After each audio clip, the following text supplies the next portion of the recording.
membaca kitab yang dikarang oleh Al-Imam Nawawi. Nah, ini semua cerita Imam Nawawi. Nah, dan beliau banyak ngarang kitab, di antaranya kitab Al-Adhkar. Kitab Adhkar ini kitab yang sangat spesial, luar biasa.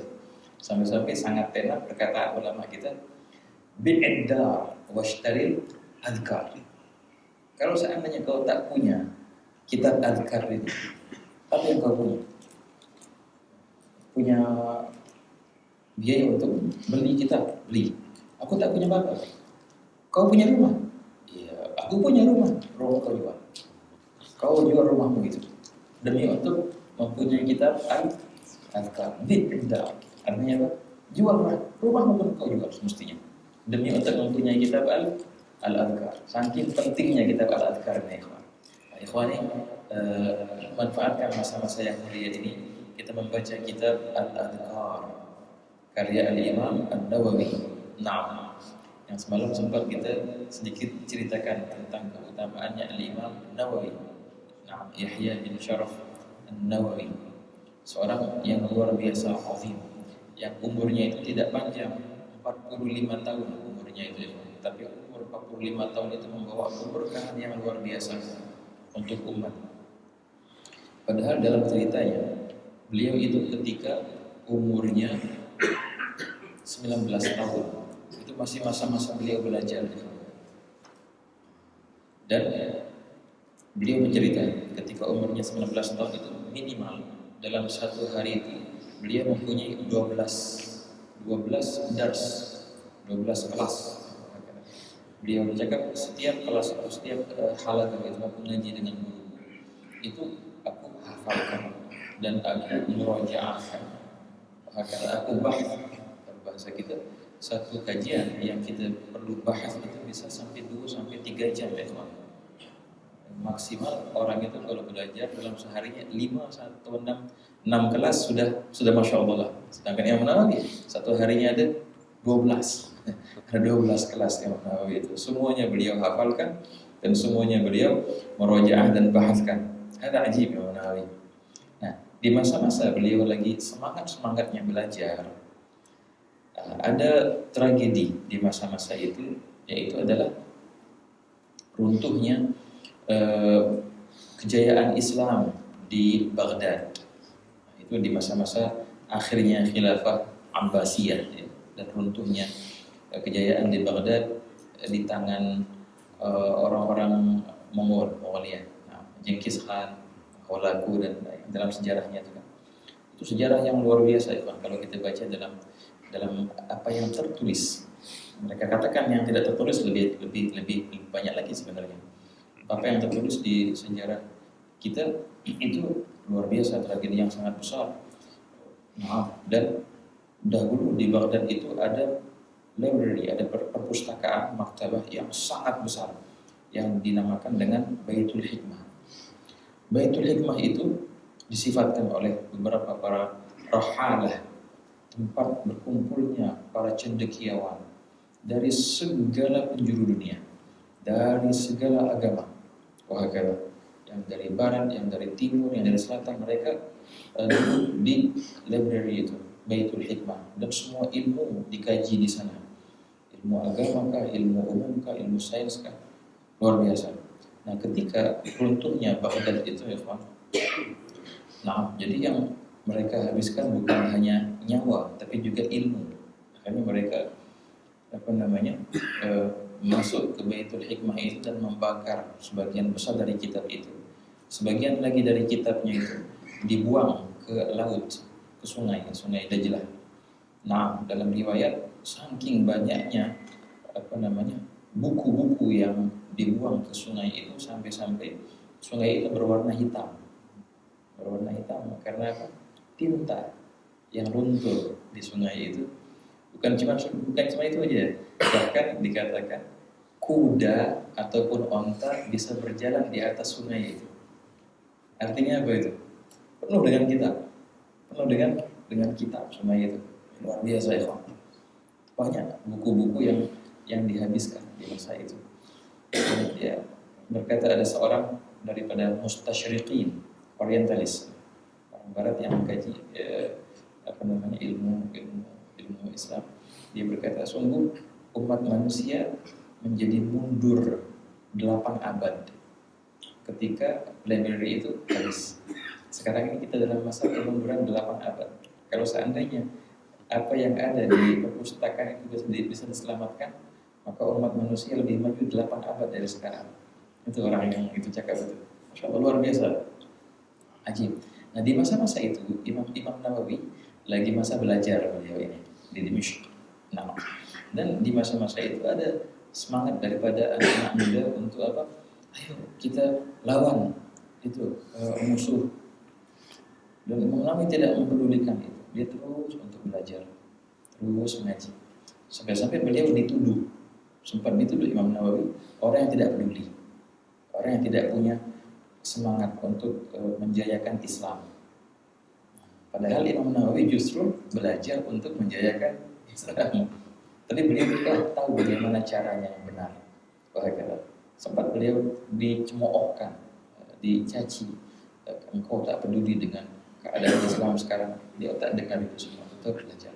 Apa yang terjadi? Apa yang terjadi?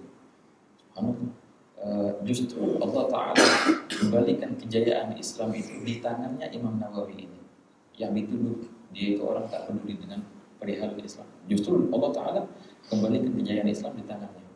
Maka dikatakan beliau banyak mengarang kitab setelah itu, dan kitab-kitabnya itu luar biasa berkah dan dibaca di setiap lembaga ilmiah, lembaga keilmuan di segala penjuru dunia. Bila mana engkau melihat suatu lembaga pendidikan Islam di barat atau di timur, maka engkau pasti akan melihat kitab-kitab Imam Nawawi diajarkan di sana. Yang hilang itu beberapa kitab di Baitul Hikmah itu, ya, sedikit banyaknya Allah Ta'ala kembalikan kepada Imam Nawawi untuk menjayakannya kembali di tangan orang yang dulunya dituduh dia tidak peduli. Justru Allah Ta'ala kembalikan dia untuk menjayakan Islam itu dengan cara yang benar. Dengan apa? Dengan menuntut ilmu. Bahagia. Subhanallah, luar biasa. Dalam perihalnya kan persis cerita yang sama. Imam Ghazali, sempat kita bahas dalam beberapa tahun lalu. Saya ingat saya cerita di sini tentang Imam Ghazali ketika beliau mengarang Ihya Ulumuddin kan. Itu hampir sama masa-masanya. Imam Ghazali sebelumnya lagi ketika runtuhnya Masjidil Aqsa di tangan perang As-Salibiyin, perang salib. Nah, itu akhirnya membuat Imam Ghazali semangat untuk ya, dalam bahasanya berjihad, tapi beliau akhirnya pas semangat nak sana, beliau tak lihat orang-orang untuk ikut bareng-bareng. Akhirnya beliau sadar bahwasanya sudah mati ilmu Islam, sudah mati nilai-nilai Islam di hati sanubari para muslimin. Akhirnya beliau kembali dan beliau khalwat dan beliau tulis kitabnya itu yang luar biasa, Ihya Ulumuddin. Itu Ihya Ulumuddin beliau tulis karena hal ihwalnya kenapa? Karena runtuhnya Masjidil Aqsa. Subhanallah, yang beliau tulis Ihya Ulumuddin itu akhirnya apa yang terjadi? Tahu apa yang terjadi? Luar biasa. Ketika niat itu benar, Allah tak akan sia-siakan niat itu. Ketika beliau selesai menulis Ihya Ulumuddin dan kembali ke Baghdad, Madrasah Nizamiyah, dan kemudian beliau tak mau mengajar lagi di sana, balik ke kota asalnya, dan beliau pilih 10 daripada murid-murid khususnya, ya. Dan 10 itu akhirnya luar biasa yang mengambil kitab Ihya Ulumuddin daripada beliau dan mengajarkan Ihya Ulumuddin kepada yang setelahnya, sampailah kepada seorang yang bernama Nuruddin Az-Zanki. Nuruddin Az-Zanki punya anak Ali bin Nuruddin Az-Zanki. Ini adalah murid daripada murid-muridnya Imam Ghazali, generasi ketiganya. Yang mana dia itu, Ali bin Nuruddin Az-Zanki, adalah guru spiritual untuk Salahuddin Al-Ayyubi. Yang akhirnya dialah Salahuddin Al-Ayyubi yang bisa mengembalikan Masjidil Aqsa kembali ke tangan kaum muslimin. Jadi apa yang diniatkan Imam Ghazali dalam ihya'nya itu, Allah Ta'ala wujudkan setelah sekian generasi di tangan Salahuddin Al-Ayyubi, yang mana dikatakan dalam ceritanya Salahuddin Al-Ayyubi itu bagaimana dia berhasil untuk meraih kembali Masjidil Aqsa. Karena katanya luar biasa, di antaranya dia mengharuskan, mewajibkan dia dan semua para muridnya membaca kitab Ihya Ulumuddin. Kata Haji, yang mana beliau ambil kitab itu daripada gurunya Ali bin Nuruddin, yang mengambil dari ayahnya Nuruddin Zanki, yang dari 10 murid daripada murid-murid Imam Ghazali itu sanadnya dalam kitab Ihya Ulumuddin. Kalau kita tengok dalam kitab Ihya Ulumuddin memang ada bab untuk jihad, justru nggak ada.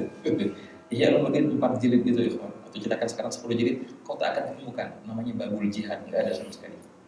Yang ada apa? Yang ada babul taharah, babul salat, rubu'ul ibadat, asrarul hajj, asrarul rasul, rubu'ul muamalat, rubu'ul muhlika, dan rubu'ul munjia, bagaimana penyucian hati dari sifat-sifat yang keji dan menghiasinya dengan sifat-sifat yang terpuji. Itulah perihalnya Ihya Ulumuddin. Dan tak ada cerita untuk ini. Nah, disinilah kemenangan Islam yang sebenarnya ketika Islam sudah menang di jiwa personal setiap muslimin, baru akan menang Islam di sana. Maka dikatakan, kalau engkau mau melihat kapan umat Islam akan bangkit untuk bisa mengembalikan Masjidil Aqsa, lihat berapa soft salat subuhmu, ya kan ya. Pernah kita bahas ini dalam beberapa kitab yang di lain. Allah Ta'ala akan kembalikan Masjidil Aqsa ke tangan kalian bila mana subuh kalian sudah menjadi seperti Jumat kalian. Jarak antara kita dengan kejayaan Islam di masa akhir nanti seberapa jauhnya? Kau bisa ukur berapa soft di subuhmu, 2 soft, 3 soft, okay. Berapa soft di Jumatmu? 20 soft, berarti 1/10-nya masih 99% dari 10 masih belum lagi. Bila mana subuh kita persis macam Jumat kita, nah ketika itu akan ada namanya yang dikabarkan Nabi Allah di akhir zaman nanti. Soal Nabi Muhammad, Allahumma shalli alaihi. Jadi ala kulli hal, hari enggak boleh mulai kita banyak ceritanya aja tadi. Ya ala kulli hal. Ala kulli hal, semoga Allah Ta'ala jadikan kita sebab kejayaan Islam, dan Allah Ta'ala jayakan Islam di hati kita, jayakan syariatnya di hati kita, di keluarga kita, di personal kita, dan di orang-orang sekitar kita. Amin ya rabbal alamin. Tapi ala kulli hal ikhwani, kita membaca kitab yang dikarang oleh Al-Imam Nawawi. Nah, ini semua cerita Imam Nawawi. Nah, dan beliau banyak ngarang kitab, di antaranya kitab Al-Adhkar. Kitab Al-Adhkar ini kitab yang sangat spesial, luar biasa.